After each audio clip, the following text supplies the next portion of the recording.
This is Hollywood and CBS presenting Forecast Number 4. Herbert Marshall, directed by Alfred Hitchcock in the first program of a proposed new series entitled Suspense.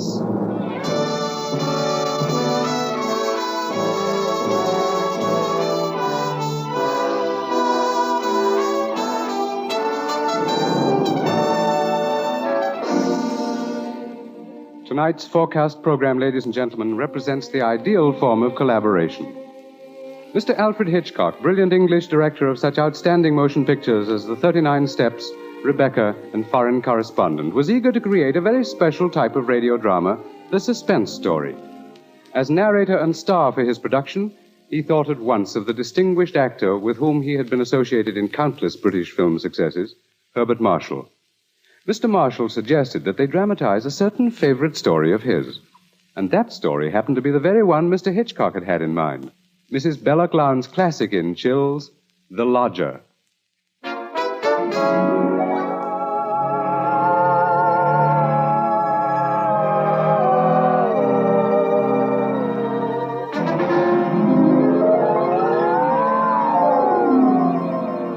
The Lodger is a work of fiction which springs from recorded fact. A story which begins in the year 1888 in London.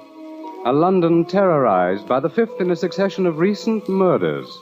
It was believed that these deeds were the work of one person, a tall, gaunt figure in a black Inverness cape, carrying a small, narrow bag.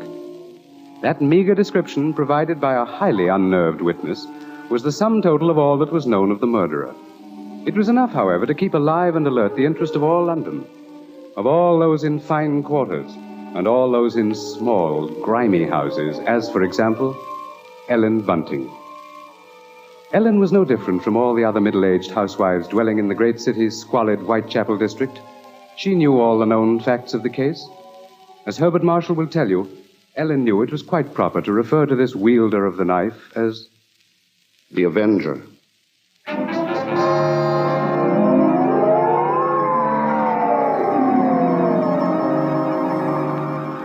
Of course, Ellen Bunting was far more concerned with her personal problems than with thoughts of the Avenger.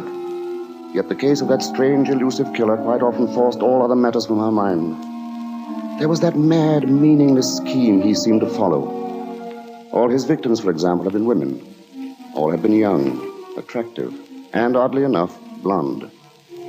But Ellen could no more understand the motive for his brutal slashings than could the police. This night, she and her husband, Robert Bunting, sat before their fireplace reading the newspaper account of the latest murder. The Avenger had struck again.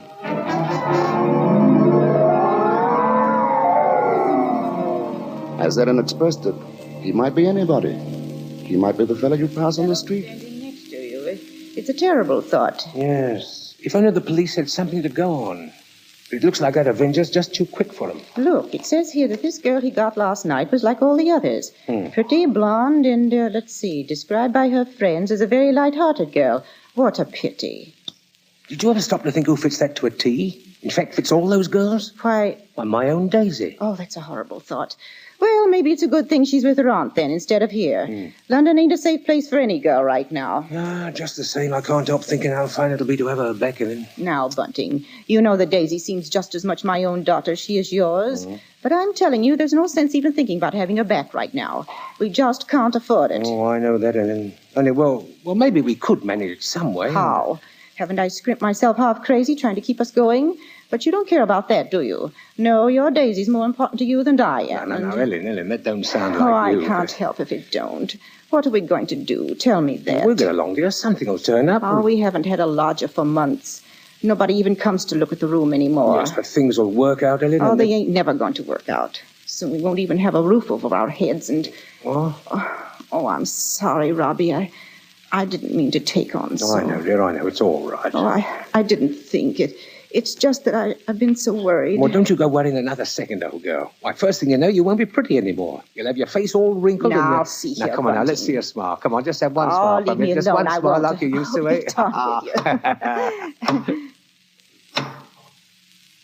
Well, who do you suppose that could be? Awful late for visitors.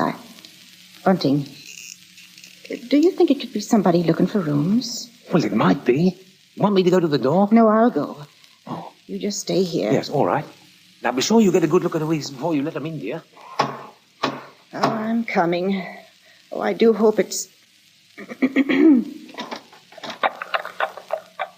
Yes, sir? Is it not true that you let lodgings? Yes, sir. Won't you come in, sir? Thank you. Could I take your cape, sir? There's no need.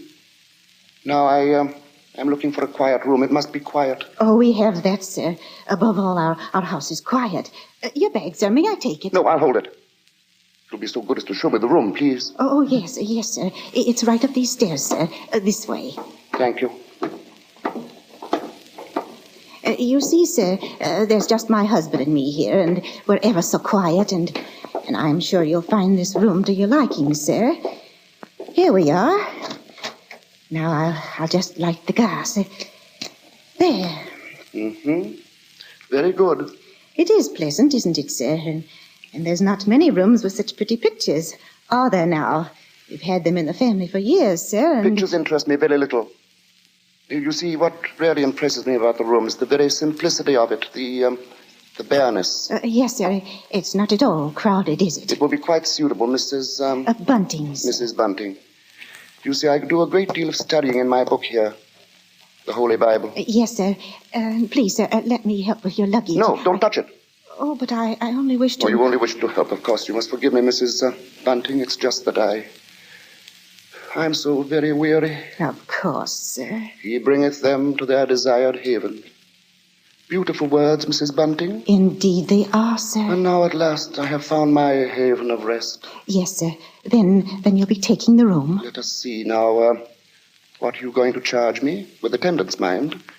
I shall be staying in most of the time, and I shall be wanting meals. Oh, we can see to that, sir. Then does 30 shillings a week suit you? 30... Why, yes, sir. Yes, sir, that will be quite all right. Good, and I shall pay you in advance. My name is Sleuth, Mrs. Bunting. Mr. Sleuth. Sleuth. Think of a hound, Mrs. Bunting, and you'll never forget my name. 23, 4, 30 shillings. Thank you, sir. And I think I should enjoy a little light supper now, Mrs. Bunting. Bread and butter, perhaps. Could you arrange that? Well, certainly, sir. I'll do that now. And if you'd be requiring any beer or spirits... Certainly not. Oh, sir. What did I say? I thought you understood me, Mrs. Bunting, and I had hoped that you and your husband were abstainers. But we are, sir. We don't keep nothing about. I would have had to go out and... Of course. Oh, I'm sorry, Mrs. Bunting. I fear I spoke sharply. I don't wish you to think me rude. After all, you've been so kind, considerate. I hope I know a gentleman when I see one. Thank you very much. Now, I'll just hurry with your supper.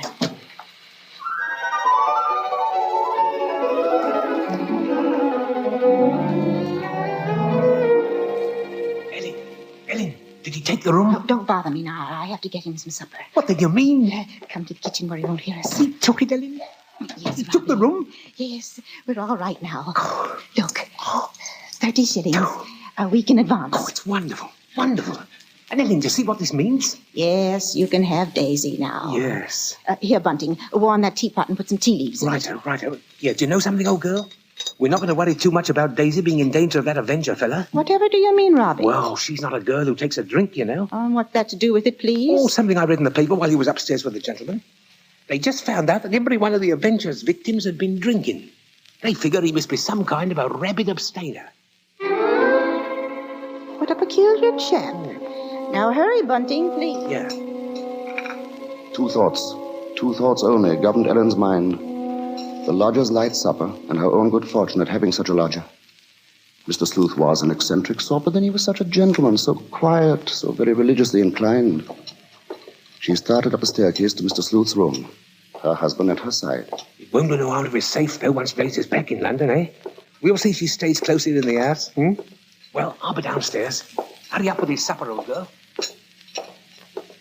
She has cast down many wounded from her. Yea, many strong men have been slain by her. Come in. And to know the wickedness of folly. Why, Mr. Yes? What is it? Those pictures. Those pretty girls. You've turned all their faces to the wall.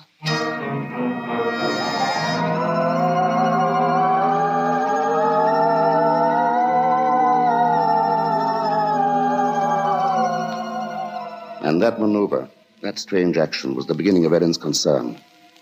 Soon there came to her a recollection of the black Inverness cape, the small, narrow bag, the urgent matter of alcoholic drink. And these details began to shape themselves into a pattern which grew more disturbing with each passing hour. The day following, the lodger did not leave the upstairs room once, nor did he leave the next day. And the oddness of this took its place in the pattern. Then, too, the approaching arrival of Daisy, her stepdaughter, added to her concern. On the second night, her sleep was restless with vague, horrifying images. And so when she heard the first stealthy footsteps outside her bedroom, she was instantly awake. Tensely, she followed those steps down the stairs, down the hallway. She heard the front door open and then click shut. Utter stillness fell upon the house. And outside, the streets were so silent she could hear distinctly the clock from a church tower a mile away tolled the hour.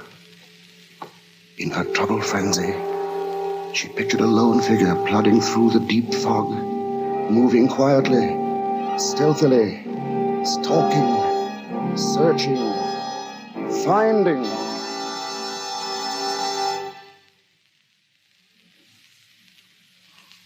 When, soon after she heard the lodger return, she sought to quiet the horrible dread which had possessed her. She assured herself that Daisy's arrival that day was no cause for alarm. Now she reasoned, how could there be anything really evil about so religious a gentleman as Mr. Sleuth? But for her there was no more sleep, merely a tormented state of half-consciousness, a state which suddenly dropped from her shortly after daybreak.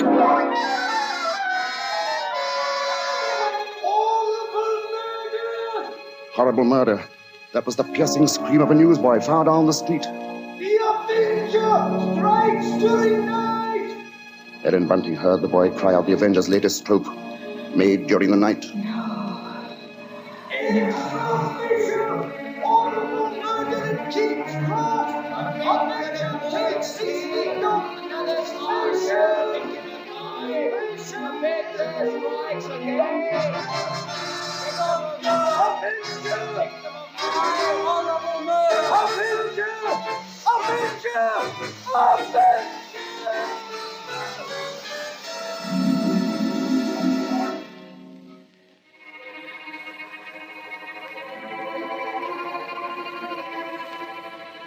Ellen's first glimpse that morning of the grave-faced lodger brought the sleepless night's warm terror full to the surface.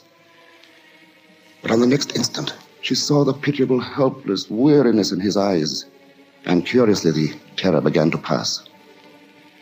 She found that she was hoping desperately that her fears were unfounded. Earlier, she had determined to tell Bunting of the awful convictions in her mind. Now, however, she felt she must be certain before she spoke to a soul. She knew there was one thing she must examine. That was the lodger's single piece of luggage. She'd thought of it often. What could it hold? Not much in the way of clothing, surely. It was too small, too narrow. It was more like a case. A case for a knife. It was along toward noon that Ellen found her opportunity to search the lodger's room. Soon after Bunting left to meet Daisy, Mr. Sleuth himself walked from the house. Ellen watched the tall, thin figure in the black Inverness cape disappear down the street, and then she rushed upstairs, into the room. Quickly, she moved to the closet. It was no different from what it had always been, utterly empty. She found nothing under the bed. She went then to the chest of drawers against the wall. She opened the top drawer and found inside nothing but a frayed shirt, 2 handkerchiefs. The next drawer, underclothes, socks. The next empty. There remained then only one possible place for the small, narrow bag, the bottom drawer, and it was locked.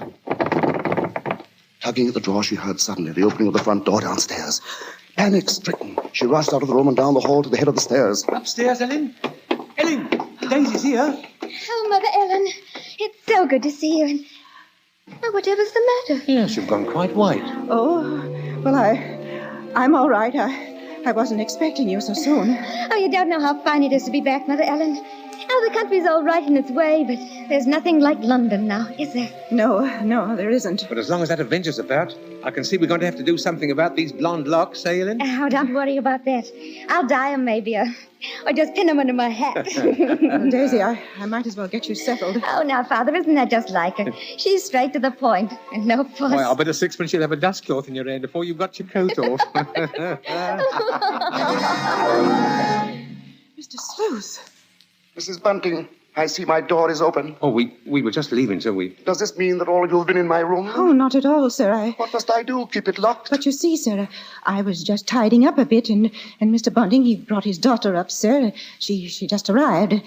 This is Daisy, sir. Pleased to meet you, sir. She's been away for quite a long while, you see, Mr. Sleuth, and that's why we're a bit excited, you might Yes, think. you must have been surprised when you came in, hearing us laughing and carrying on that way. Yes, I must say I was. However, Miss Daisy, there are all types of joy, are there not? Yes, I'm sure there are. The despicable evil joy of the abandoned and the divine happiness of the blessed. A vast difference, that. You do understand me, don't you? Why, yes, sir. Yes, Mr. Sleuth. I devoutly hope so, Miss Daisy. Nowadays, there are so very few young women like yourself who do. In fact, I all but despaired ever of finding one. If you'll excuse us now, sir, we'll be getting Daisy's things put away. Of course, Mrs. Bunting, and I must be getting to my room. Believe me, Miss Daisy, it's been a revelation to meet you. Oh, thank you, sir. I'm sure we shall have much to discuss. He's a queer one, all right. But such a gentleman, isn't he?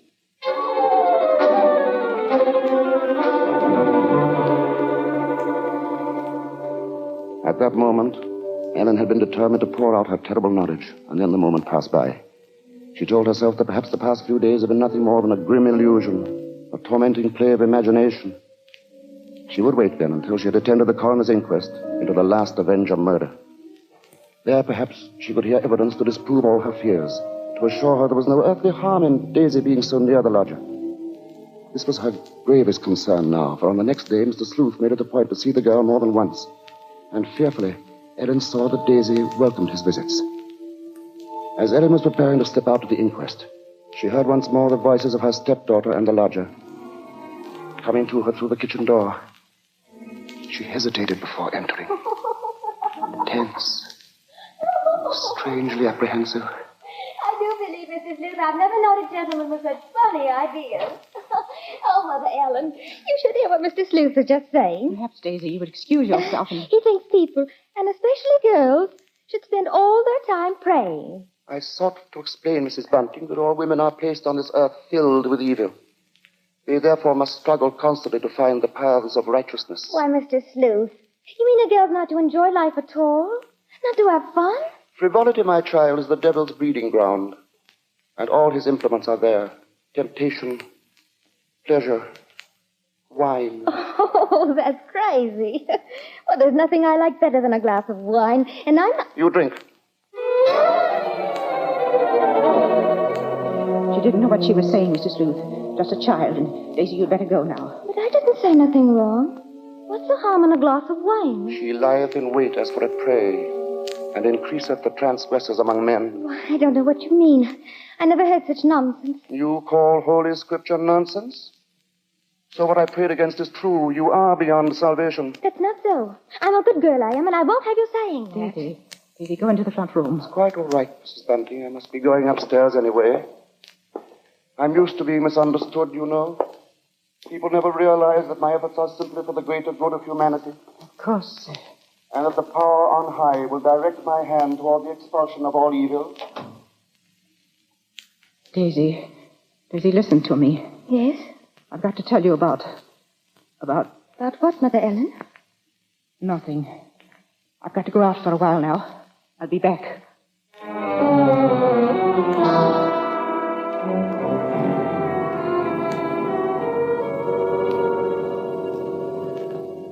The moment to reveal the secret horror had come again and passed. Ellen's sudden recollection of Mr. Sleuth as he stood in the doorway had overwhelmed her. She must give him this last chance, this last frantic search for disproving evidence, this trip to the inquest. If that chance should fail, then she would tell Bunting or the police. So with the knowledge that Bunting was left in the house to look after Daisy, she boarded the underground train bound for the coroner's court. But as the train pulled away from the station, a new torture came to her, began to mount in her mind. It was the sudden realization that provided Sleuth was the murderer, she was equally responsible for his crimes. She had been giving him protection. If anything should happen to Daisy, she would be equally guilty.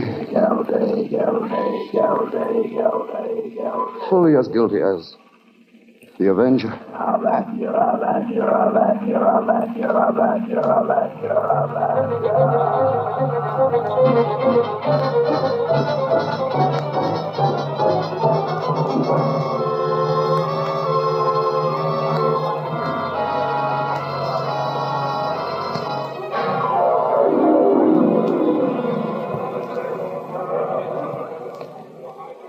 Ellen, seated at the rear of the small but crowded inquest room, listened to each of the witnesses as they were called. And from one of them she found the first hope she had known for many days. This witness lived next to the alley in which the Avenger had committed his crime that night. She had seen him from her window, and the man she described in no way resembled Ellen's lodger. But in another moment, Ellen's hope was swept away. It was pointed out that the fog had been so heavy that night that the witness could not possibly have seen the murderer from her window.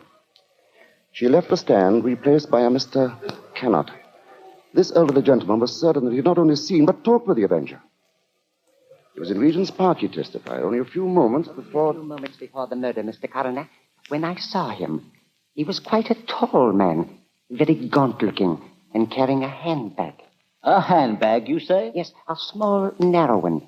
Just such a bag, I might add, as might contain a knife. As Ellen heard these words, the tension which had been mounting up within her became almost unbearable. Rigid with horror, she gripped the arms of her chair. She heard the coroner... I shall have to ask for more order in the court. And now, Mr. Cannot, I understand you heard this man speak. Oh, yes, he had a rather high, hesitating voice. An educated man, I would judge, but quite mad. What do you mean by that? Well, as he emerged from the fog, he was talking aloud to himself. Believe me, sir, he was reciting scriptures from the Bible.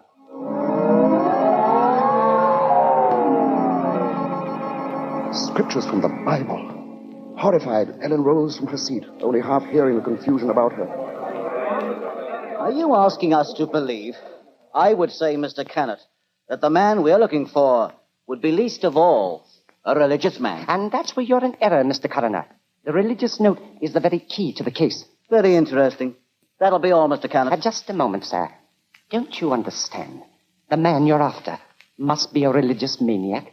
That's the only explanation possible. You will please stand down. The court was dismissing the very truth. Ellen knew that now. She would no longer keep silent. Her hands shot forth, and she screamed. I want to say... Ellen Bunting, on the verge of speaking, had fainted. And then, when she was revived a few moments later, she said nothing. Her brain was in too great a turmoil, her nerves too shocked. Like one in a dream, she allowed herself to be led from the courtroom. The voices of spectators were only vague sounds to her. I thought she was going to say something. Yes, it was hysterics, eh? Yeah, that bit about the knife. Yeah, the knife. The knife. The knife. As Ellen Bunting proceeded homeward, the remarks from the spectators remained in her mind. She heard them over and over. Yeah, that bit about the knife. The knife. Just such a bag as might contain a knife. We'll see she stays close in the house, eh? No harm in being safe. Direct my hand toward the expulsion of all evil. Expulsion of all evil. What's the harm in a glass of wine? I didn't say nothing more. As Ellen neared her neighborhood, her dread increased. With each moving footstep, the grip of terror grew tighter, tighter about her. She moved faster, faster. If only she were in time. She was 2 streets away from the house. Then one. Then she saw Bunting. Sharply, like the thrust of a knife, she realized what this meant. Daisy was left alone with the lodger.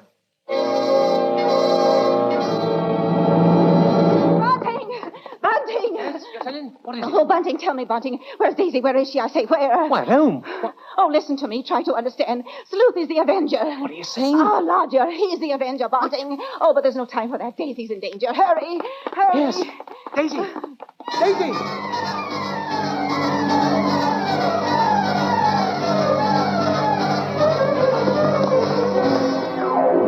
Here we are, Bunting. Here we are. Daisy! Oh, Daisy! Daisy, where are you? I'll look in the kitchen, Bunting. You try the sitting room. Daisy! Daisy! Where are you, Daisy? Answer me! Daisy! Oh, Let's try the bedroom. she's not here. What about the dining room? Look, she's not there. She's not downstairs. Then there's just his room.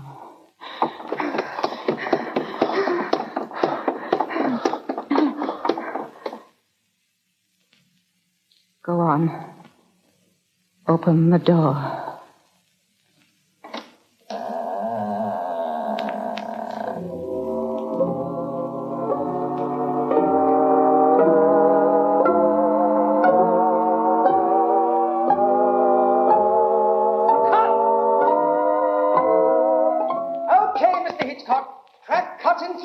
Did you say cut? What's the idea, Hitch? I have a few more lines to do. As Mr. Marshall, the narrator, you have. Not as Mr. Sleuth, the lodger. Hitch, you can't stop the play right here. It isn't fair, you know. Why isn't it, Bart?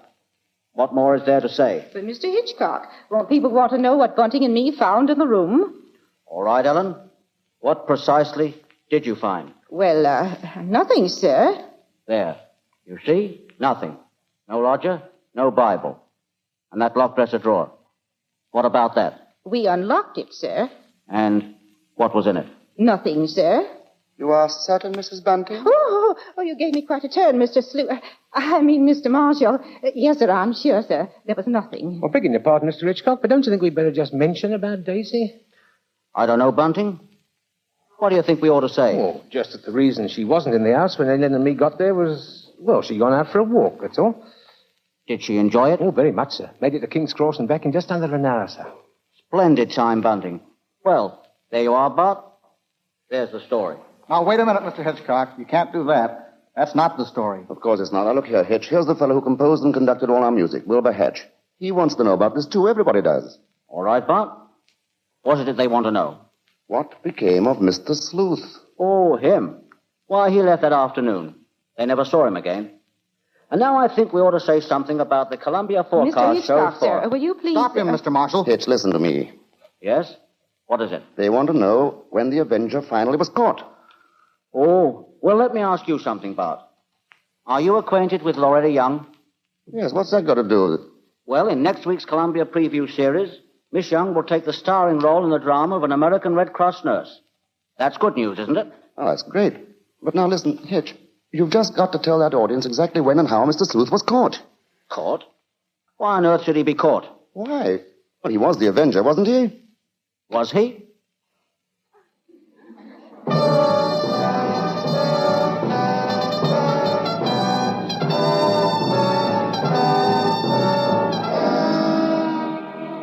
Your guess, gentle listener, is as good as ours.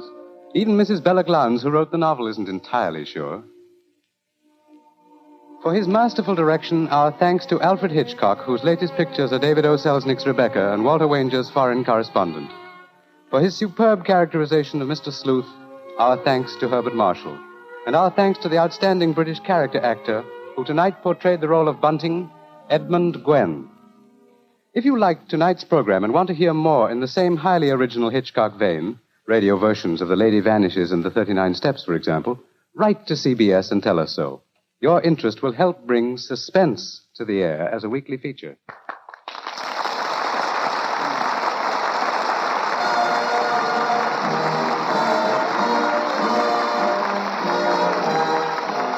Forecast next week presents from Hollywood, Loretta Young in Angel, first of a proposed series based on the adventures and the romance of a typical Red Cross nurse. From New York, a new sort of comedy show, Ed Gardner as Archie in Duffy's Tavern, with Gertrude Neeson, Colonel Stoopnagle, Larry Adler, and John Kirby's orchestra. Don't miss Forecast at this hour next week.